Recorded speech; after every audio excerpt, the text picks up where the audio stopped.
Romanos capítulo de número 8. Quero meditar com os irmãos entre os versos 12 a 17.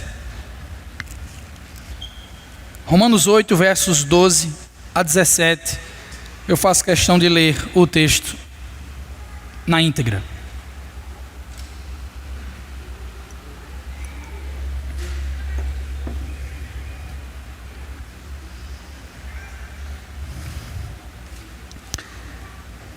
Portanto, irmãos, estamos em dívida, não para com a carne, para vivermos sujeitos a ela.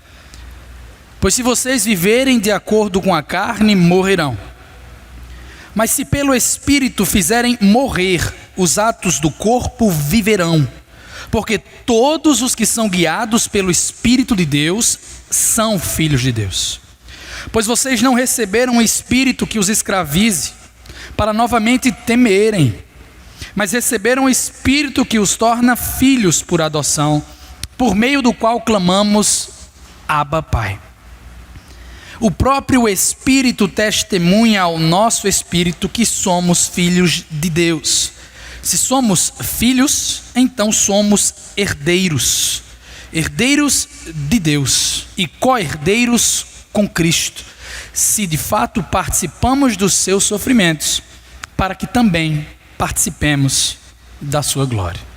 Vamos orar mais uma vez.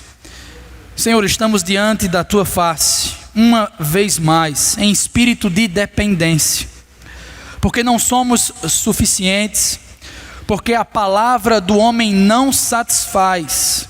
Precisamos do teu auxílio, da tua palavra, da unção do alto, que nos facilite o entendimento do texto, a apropriação dos princípios, das aplicações que serão mencionadas. Precisamos do teu auxílio, rogamos então por teu auxílio, sabendo que o Senhor é o maior interessado, que o teu nome seja glorificado em nosso meio. Socorre-nos em nome de Jesus, é a nossa oração. Amém. Meus queridos irmãos, em todas as noites, eu e minha esposa escolhemos um filme para assistir na televisão antes de dormir. É coisa sagrada. Eu gosto, ela gosta, tá tudo ótimo, mas temos um probleminha. Eu sou daqueles que quando o negócio é bom mesmo, eu quero maratonar, terminar logo o filme ou a série. Já minha esposa, coitada, dá 5 minutos, já cai no sono. Então, diante dessa situação incontrolável, chegamos a um acordo. Nós vamos assistir os filmes, mas de pouquinho em pouquinho. O último filme escolhido foi A Missão Impossível, lançado em 2023, com duração de quase 3 horas. Preciso nem dizer que demoramos 1 semana e meia para terminá-lo. E para piorar, o filme terminou com muitas pontas soltas, com muitas coisas não resolvidas. E eu ainda fui surpreendido no final do filme, nos créditos, com a seguinte mensagem: aguarde a continuação em 2025. Eram tantos detalhes que a mesma obra precisou ser dividida. Às vezes eu penso que isso é necessário mesmo. É importante que aconteça para que o trabalho fique muito bem feito, para que todos os detalhes sejam muito bem compreendidos. A propósito, essa é justamente a minha escolha quanto ao texto que nós temos em mãos.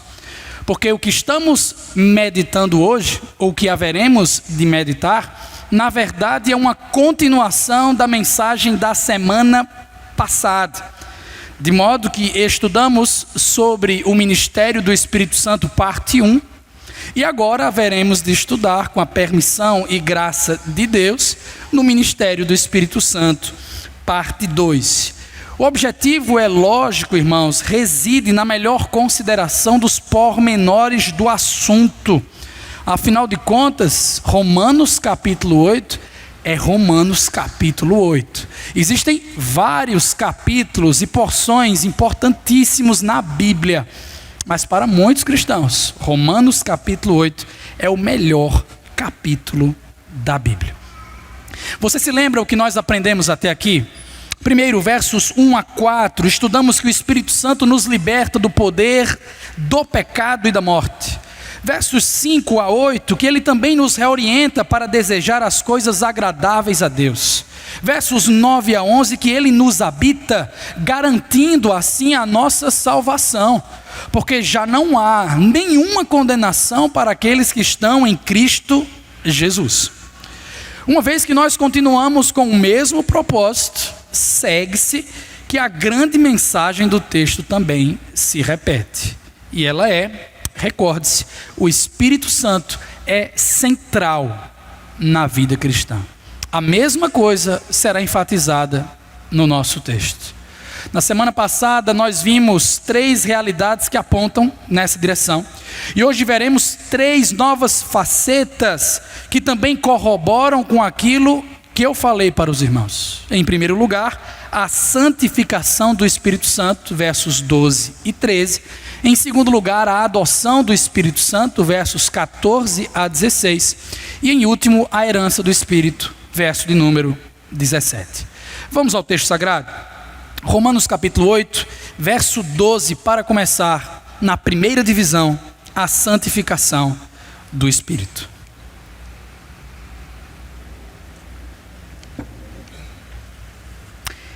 Embora o apóstolo não faça uso de nenhuma ordem, eu penso que é bastante seguro entendermos que estamos num momento de transição, saindo de explicações e avançando para exortações, porque antes o discurso foi concentrado nas bênçãos do Espírito Santo, e agora, irmãos, é concentrado na obrigação dos vivificados pelo Espírito. Portanto, veja, é o marcador do início da divisão, assim como foi lá no versículo de número 1. Portanto, momento de puxar o freio de mão, desacelerar um pouquinho, aproximar o zoom da câmera, para melhor entender aquilo que está sendo falado e melhor compreender também as reverberações do seu ensino. Primeiro, quando falou, portanto, no verso 1, Paulo quis assegurar aos crentes que a salvação não se perde, apesar das lutas enfrentadas contra os pecados. Agora, ele faz o inverso no verso 2. Uma vez que a salvação não se perde, é possível vencer as lutas enfrentadas contra o pecado. Em suas palavras, abre aspas, irmãos, estamos em dívida, não para com a carne, para vivermos sujeitos a ela. Há uma dívida clara em jogo aqui, uma dívida parecida com aquela que Paulo confessou no capítulo 1, verso 14, sou devedor de gregos e de bárbaros, preciso pregar o evangelho para cultos e para incultos. Portanto, há dívida, mas nesse mesmo sentido. Não há dívida, irmão, como algo necessário para ficar quite com Deus. Já vimos na semana passada que a justa exigência da lei já foi satisfeita em nós. Existe uma dívida no sentido de responsabilidade, vide o que Deus fez por seu povo. Existe uma obrigação ao crente habitado pelo Espírito, reorientado pelo Espírito, mas não para com a carne, para vivermos sujeitos a ela. Isso aqui já foi resolvido. A lei do Espírito de vida nos libertou da lei do pecado e da morte. Portanto, nada se deve à carne. Só que o interessante é que o enunciado do autor sagrado parece meio incompleto. Concorda comigo? Ele não revela intencionalmente, imagino, a quem nós temos uma dívida. Calvino escreveu que de fato ele omite a outra parte de seu contraste, mas o seu sentido não é de forma alguma obscuro, porque é muito evidente que resta uma obrigação, uma dívida para com o Espírito Santo. A obrigação de ser santo, como ele é santo. A obrigação de vivermos à altura do nosso chamado, de modo digno do Evangelho de Jesus Cristo.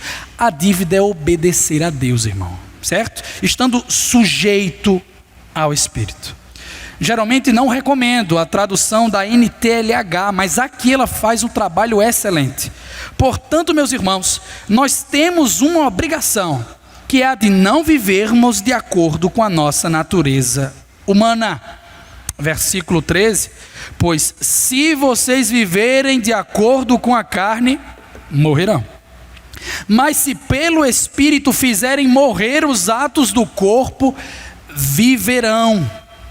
Eu penso que essa é uma das passagens mais belas, mais preciosas da Bíblia Sagrada. Uma das minhas favoritas também. Ela merece atenção especial com alguns detalhes a serem mencionados. Em primeiro lugar, o probleminha da conjunção condicional se. Lembra? A mesma coisa da semana passada. A mesma situação da porção anterior.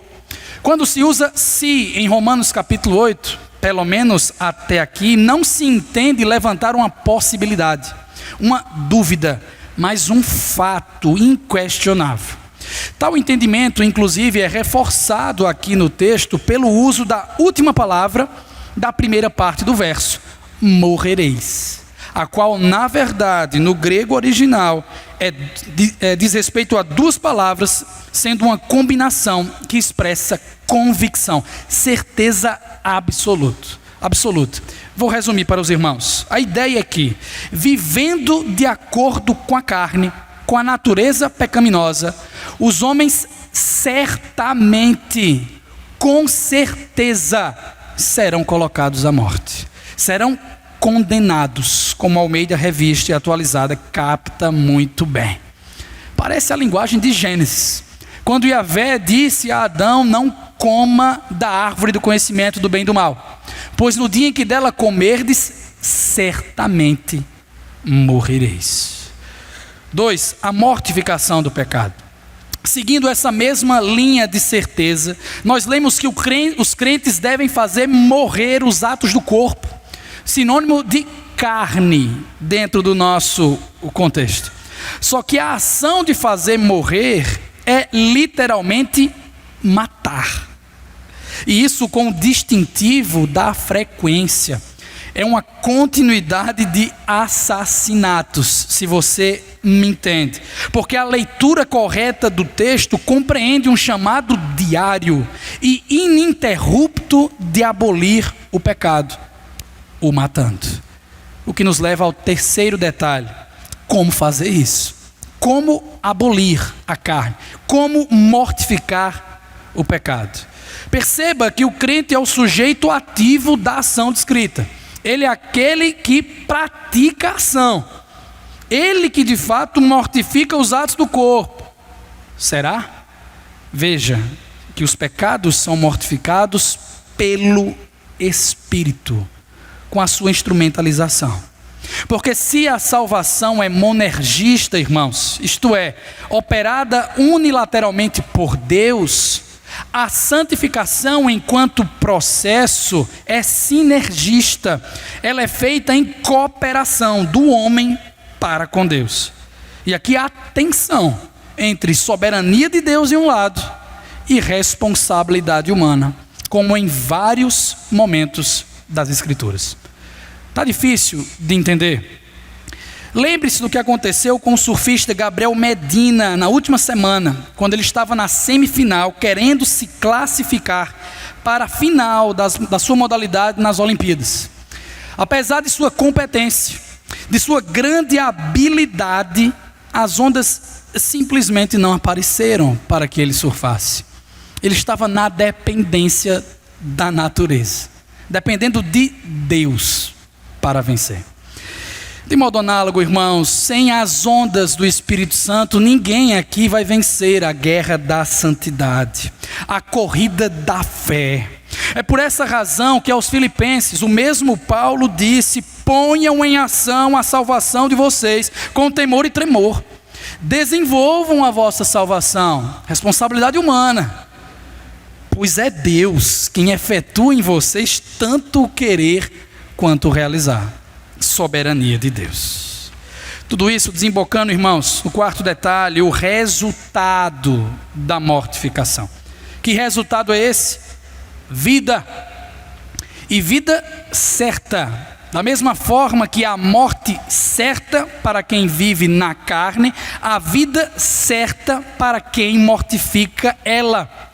De fato, há certa conexão e coerência infalíveis no que diz respeito à mortificação verdadeira e à vida eterna como dádiva de Deus.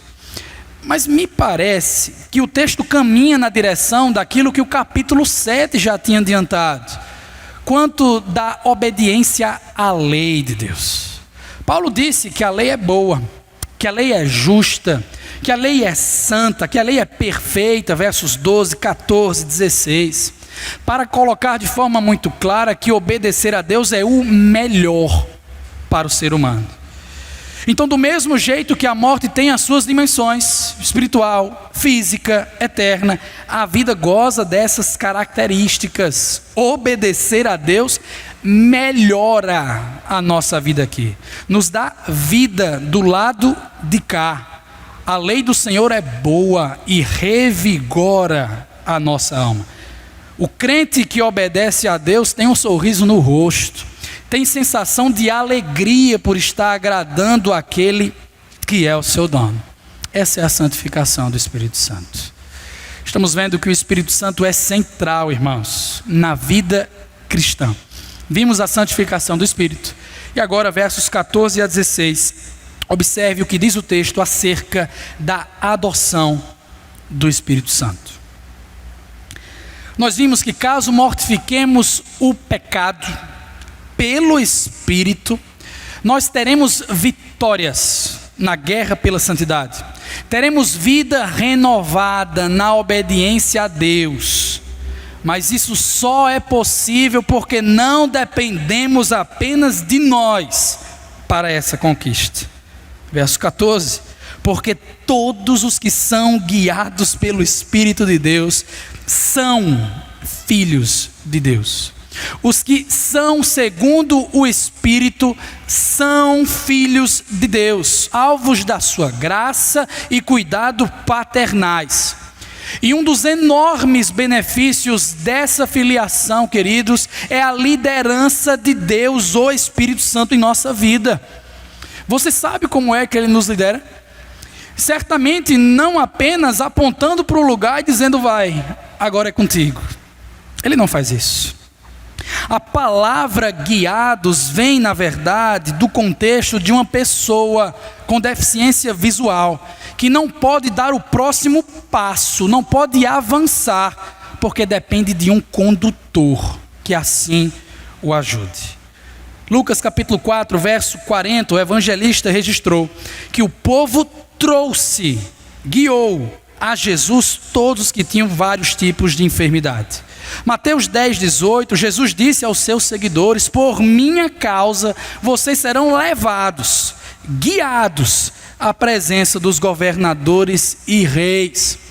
Portanto, o que de fato é expressado através de guiados é o conceito de alguém carregando alguma coisa, levando alguma coisa, e não simplesmente apontando uma direção. Não é à toa que Deus, o Espírito Santo, é chamado na palavra de Paráclito, aquele que está do lado. O Deus bendito, companheiro fiel, que pega na nossa mão e nos carrega em direção à santidade. E para melhorar tudo isso, irmãos, de forma contínua, sem parar, sem deixar de nos carregar. Nós estamos falando de um agente de influência eficaz, controladora, benevolente, no âmago do coração dos filhos de Deus. Pois, verso 15, vocês não receberam um espírito que os escravize para novamente temerem, mas receberam o espírito da adoção, o espírito que os torna filhos por adoção. Veja, o Espírito Santo que os crentes de Roma receberam não os levaria novamente para a escravidão, porque onde há o Espírito do Senhor, ali a liberdade. O Espírito que eles receberam, irmãos, também não leva ao medo, 2 Timóteo capítulo 1, porque Deus não nos tem dado o espírito de covardia, mas de poder e de amor, e o amor lança fora o medo. O espírito que foi dado é o espírito da adoção. Vamos gastar um tempinho aqui. A prática da adoção era bastante comum na antiguidade, especialmente no Império Romano. Mas tire o cavalinho da chuva se você está achando que todo o processo girava em torno de filantropia, com boa disposição no coração, as pessoas muito compassivas. Não, irmão. O que ocorria de fato era muito egocentrismo. O interesse real dos novos pais era perpetuar os seus títulos de propriedade, seus privilégios políticos, suas posições sociais. Então, quando iam considerar pessoas para serem adotadas, olhavam para os mais fortes, para os mais esbeltos, os mais capazes de prolongar o seu legado. Os beneficiados só poderiam ser homens. Homenzarrões, homens que se destacavam dentre homens. Será que Paulo estava pensando nisso quando fala de adoção? Que coisa horrível, não é? É claro que Paulo não estava pensando nisso, meu irmão. A sua mente estava saturada com as escrituras hebraicas, de modo que quando se falava de adoção, é muito provável que a lembrança dele fosse daquilo que a filha de Faraó fez pelo bebê Moisés, totalmente desamparado às margens do rio Nilo. Essa é a doutrina da adoção segundo as escrituras, muito bem interpretada inclusive segundo o capítulo 12 da nossa confissão de fé, quando diz que todos os que são justificados é Deus servido em seu único Filho Jesus Cristo, fazer participantes da graça da adoção. Por essa graça eles são recebidos no número dos filhos de Deus e gozam a liberdade e privilégio deles, têm sobre si o nome deles, recebem o espírito de adoção, têm acesso com confiança ao trono da graça e são habilitados a clamar Abba Pai. Justamente a expressão que fecha o versículo de número 15, o clamor ao Abba Pai. Clamar, irmãos, especialmente no livro dos Salmos, está ligado à oração dependente. Uma oração, sôfrega, no meio do choro, com gemidos, para adiantar o restante de Romanos capítulo 8. É uma oração de total dependência e lágrimas diante de Deus, em mais de seus 60 usos no saltério. Portanto, como uma criança que precisa ser carregada, guiada, nós clamamos no meio do sofrimento, chamando Deus de Abba, um aramaico para pai querido, termo que carrega tanto intimidade quanto muita reverência. Esse é um vínculo indestrutível, e todos nós crentes sabemos disso, irmãos, porque o verso 16 nos diz de modo categórico que o próprio Espírito, o Espírito Santo, testemunha ao nosso espírito que somos filhos de Deus. Literalmente, tecna teu, filhinhos ou crianças de Deus. 1 de João capítulo 3 verso 1, vejam como é grande o amor que o Pai nos concedeu, sermos chamados tecna teu, filhinhos, crianças de Deus, o que de fato nós somos. Essa é a adoção do Espírito Santo, a base da nossa bem-aventurança eterna, o que nos leva ao último ponto, versículo 17, a herança do Espírito. Eu falo em base, irmão, porque naturalmente se imagina que herança é destinada a filhos, ok?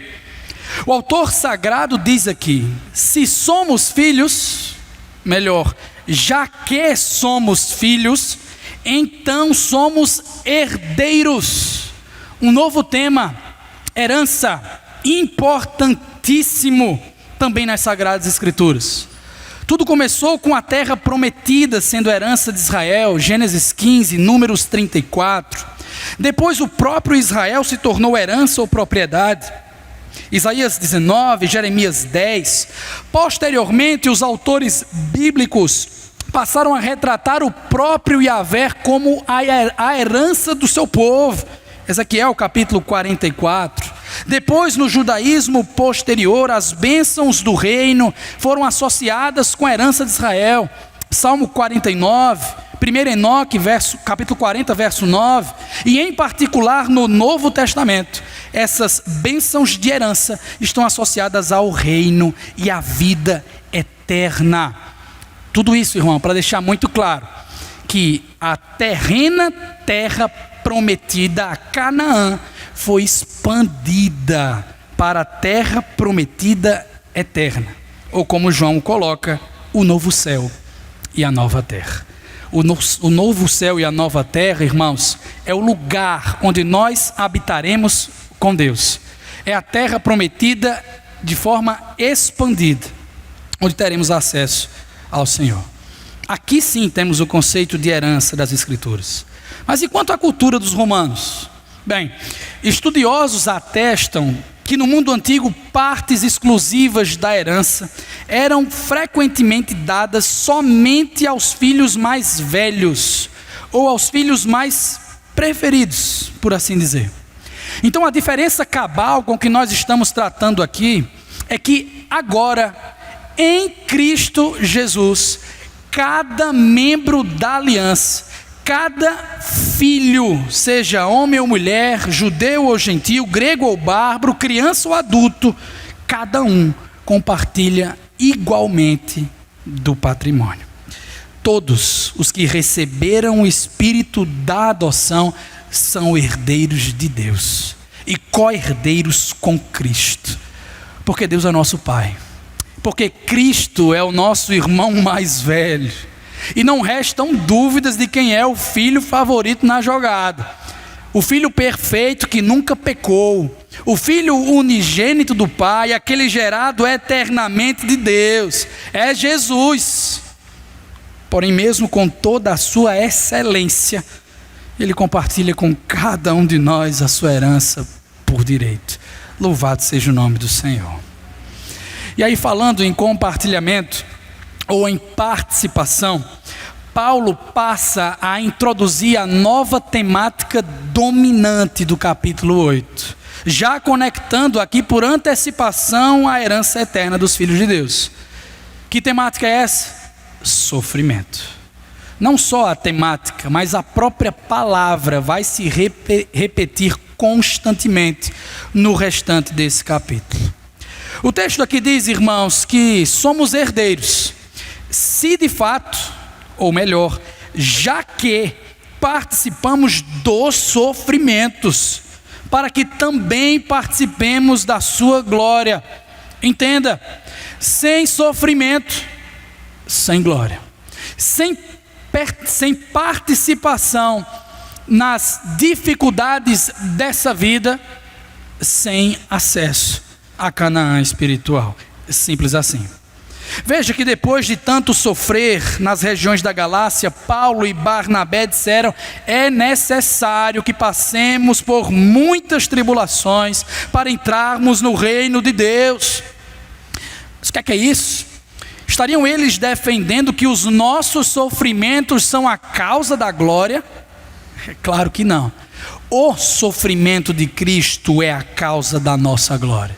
Os nossos sofrimentos, meus irmãos, nas palavras de um teólogo alemão, são apenas o recibo que comprova aos cristãos que eles estão em Cristo Jesus. Sofrer é coisa de crente, se é que você me entende. E por isso eu preciso fazer uma pergunta: você está sofrendo? Esse é um momento de dificuldade específica na sua vida? Tem se machucado com as perseguições no trabalho, com os olhares mal intencionados, estranhos na universidade? Está ficando difícil conviver com a desarmonia dentro de casa? Irmão, a cruz está pesada por causa daquela enfermidade, ou por conta daquela luta incessante contra o pecado. Jamais se esqueça que você está em Cristo Jesus. Ele sofreu a pior das perseguições. Jesus sofreu o pior dos sofrimentos para que nós não vivêssemos sofrendo para sempre. Um dia nós não mais sofreremos, mas isso só ocorrerá na glória, na nova habitação celeste, na Canaã espiritual, onde não haverá pecado, choro, tristeza, e nós chegaremos lá, meu irmão, porque nós somos herdeiros, somos certificados pelo Espírito Santo que somos filhos de Deus. Deus nos adotou em Cristo Jesus, numa operação maravilhosa do Espírito Santo, e assim nos conferiu enormes, maravilhosos benefícios, inclusive o próprio céu, a própria presença de Deus para sempre, por causa da adoção de filhos. Irmãos, essa é uma dentre aquelas que a tradição reformada inclui entre as doutrinas da graça. É um dos ensinos mais palpáveis, mais sensíveis, mais reconfortantes, que refletem o próprio ser amoroso de Deus. Na Roma antiga, as pessoas adotavam olhando para os seus próprios umbigos e interesses, escolhendo os mais destacados. Talvez não seja tão diferente da realidade hoje, porque a maioria, não todas as pessoas, mas a maioria das pessoas que quer adotar hoje, revela a podridão do seu coração quanto à exigência de cor de pele, de idade, de passado perfeitinho, de condição de saúde intacta. Uns querem os melhores, outros querem os mais bonitinhos. Meus irmãos, olhem para si mesmos. Deus adota os piores, os mais sujos pecadores, com anos de depravação no currículo, destituídos de beleza, cheios de enfermidade, e ainda assim o Espírito de Deus faz a obra maravilhosa de nos dar vida, de nos tornar filhos de Deus. Ele, sem vergonha alguma da nossa depravação, nos pega pelo braço e nos carrega no caminho da santidade, com seus braços de amor, nos guiando efetivamente na fé. Ele diz: sede santos, porque eu sou santo. E como filhinhos ou crianças dependentes de Deus, carregados em seu colo, nós respondemos: sim, Abba, Pai querido, nós queremos ser como o Senhor. Nos carregue, nos ajude, porque eu sou filho de Deus. Pastor, mas como eu posso saber que eu sou filho de Deus? Bem, doutrinariamente, a adoção é realizada no momento em que alguém deposita fé no Senhor Jesus Cristo como Senhor e Salvador. Portanto, todos os que creem são justificados e inseridos na família de Deus. É uma das bênçãos máximas do Evangelho, a realidade macro daquilo que Deus fez por nós, sintetizada numa questão primorosa, maravilhosa para cada um de nós, para que dobremos os nossos joelhos, para que agradeçamos a Deus todos os dias, para que nos deleitemos como filhinhos de Deus. É evidente, irmão, é óbvio que o inimigo nos ataca nessa área, querendo ele, o pai da mentira, nos enganar quanto à nossa real identidade. Mas temos o Espírito dentro de nós, o Espírito que testifica ao nosso espírito que somos filhos de Deus. Como saber, pastor, se sou filho de Deus? Irmão, você sabe. Existe uma convicção dentro de você, por ora escurecida por conta do pecado, mas jamais invisível, De forma alguma você deixará de senti-la, de percebê-la em seus sentidos, porque o próprio Espírito Santo nos garante que somos filhos de Deus. Por causa do Espírito Santo, Deus jamais vai nos deserdar, jamais vai soltar a nossa mão, jamais deixará de nos carregar, porque não há nenhuma condenação para os que estão em Cristo Jesus. Por causa dele, meus irmãos, isso acontece. Somos filhos imperfeitos, aperfeiçoados pelo Filho perfeito de Deus. Que tal pregar isso ao seu coração? Constantemente. Não permita, irmão, que o diabo sequestre o sorriso do seu rosto quando você contempla a realidade de ser um filhinho de Deus. Por isso, sabendo, até mais, experimentando tal graça imensurável, eu penso que a pergunta certa para fazer não é essa, e sim, será que eu estou me vendo como devedor ao Espírito Santo? Querido, você tem noção da responsabilidade que tem com a reputação do Evangelho, com a imagem de Jesus, com o caminhar dessa igreja? Martin Lloyd-Jones dizia, e eu já citei essa frase em algum momento: considero cristão quem não se envergonha do Evangelho e quem não é uma vergonha para o Evangelho. Porque nós temos uma dívida, irmãos, não nos esqueçamos disso. Eu sei que a nossa dívida eterna já foi paga, porque Deus já nos tornou santos. Em outro sentido, temos dívida de obediência por gratidão.